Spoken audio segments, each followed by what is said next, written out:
അരുൺ ഒരു എനിക്കിപ്പോ ഒരു കുഞ്ഞു ബേബി ഉണ്ടായിരുന്നു. ഒരു മിന്നൽ പോലെ ഒരു കൊച്ചു കൂടി പോകുന്നുണ്ട്, ഉരുണ്ടങ്ങ് പോയി. അരുണിനെ കാണണം, അരുണിനോട് സംസാരിക്കണം, അരുണിനോട് സംസാരിക്കണം എന്നൊക്കെ പറഞ്ഞുകൊണ്ട് ഒരു കുഞ്ഞു ബേബി. പേരെന്താ മോനെ? ഇതിൽ നിക്കാവോ? നിക്കാം. പേരെന്താ ബാവേന്റെ?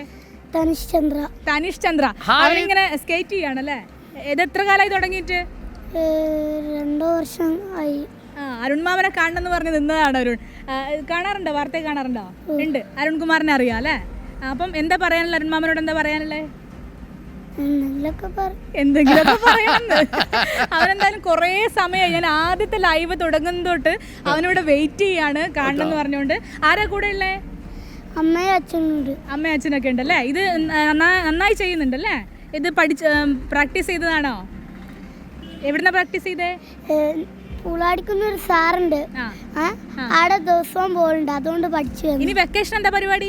വെക്കേഷൻ ടൂറൊക്കെ ആയിരിക്കും. ഏതായാലും അവൻ വലിയ സന്തോഷത്തിലാണ്. കോഴിക്കോട് വരുമ്പോ അരുണിനെ കാണണമെന്നാണ് പറഞ്ഞിരിക്കുന്നത്. ഏത് ക്ലാസ്സിലാ പഠിക്കുന്നത്? Second C. ഏത് സ്കൂളാണ്? വേദവ്യാസ വിദ്യാലയത്തിൽ സെക്കൻഡ് സി, മലാപ്പറമ്പ്. തനുഷ് അല്ലേ? തനിഷ് ചന്ദ്ര. വീട്ടിൽ നിന്ന് വിളിക്കുക അജു എന്നാണ്. അങ്ങനെ വിളിച്ചാൽ മതി. അരുൺമാമൻ ഇനി വരുമ്പോ കാണാം അല്ലേ?